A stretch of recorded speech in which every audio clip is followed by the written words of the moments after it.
The streets of Harare. I'm joined in the studio by Judith Tyson, Research Fellow with Overseas Development Institute. Good to have you with us. So, Zimbabwe at a massive crossroads right now. What do you think this is going to mean for ZANU-PF? Well, I think it really depends where they take it in terms of the economic situation. There's clearly an opportunity here for reform in Zimbabwe, which would probably be much more positive outcome, including for ZANU-PF. But there may be also a scenario where Mnangagwa reconsolidates power, in which case we'll probably see very little change. Yeah, because the economic situation in Zimbabwe is an absolute basket case, isn't it? Hyperinflation and no currency of their own.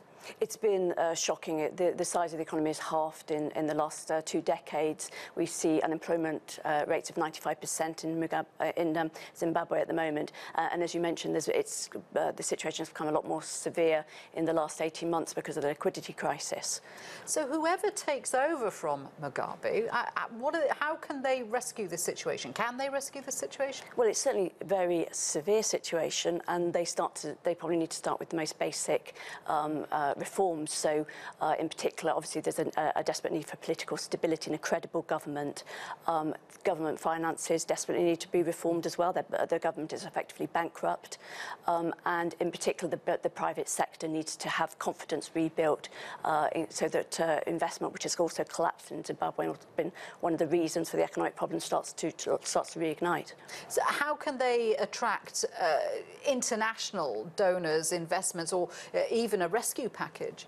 Well, I think it's going to be a tough climb back towards credibility, particularly with ZANU-PF, and we've seen things like asset appropriations from the private sector, for example. So firms have had basic assets like land, but also cash appropriated by the government. And when we see that kind of environment, it's very difficult and a long process to rebuild confidence.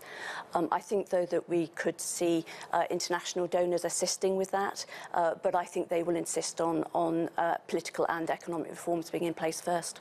And when you see pictures like these of people celebrating in the streets, it's quite clear that many of them blame Robert Mugabe for the dire straits they've been economically. What has life been for ordinary Zimbabweans under Mugabe? Well, I think it's been shocking, and their livelihoods have been crushed, and people have been desperate for improvements, in their day-to-day living standards.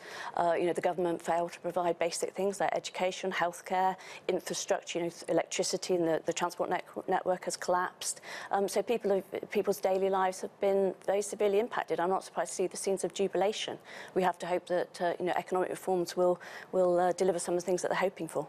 I was reading stories that people could they could have thousands and thousands of dollars in the bank, but you could only get $20 out at a time. Oh, absolutely, and people in Harare sleep outside the banks overnight to try to get access to US dollars, and then they're probably given maybe $20 or $30, and only some people will be served. I mean, those basic problems are very difficult for people in their daily lives. And this whole ludicrous problem of where they had to ditch their own currency, that was because Mugabe ordered the printing of lots more currency in order to pay for imports? Well, what happened was they started to print, basically create money, because the government was bankrupt at that time, so they printed their own money. It caused hyperinflation.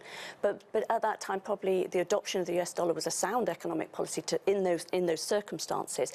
But of course now it's causing the liquidity price problems that we see today. So what kind of reforms does Zimbabwe need to have to make it look credible to outside investors? Well, I think the first thing they need to do is tackle the government finances and corruption, which has been very severe in Zimbabwe, and try to look much more credible in terms of their economic management. So we'll see what policies they bring forward. OK, good. They've obviously got a long road ahead of them, indeed, but let's see what happens next. Judith, thank you very much indeed for that. Judith Tyson there.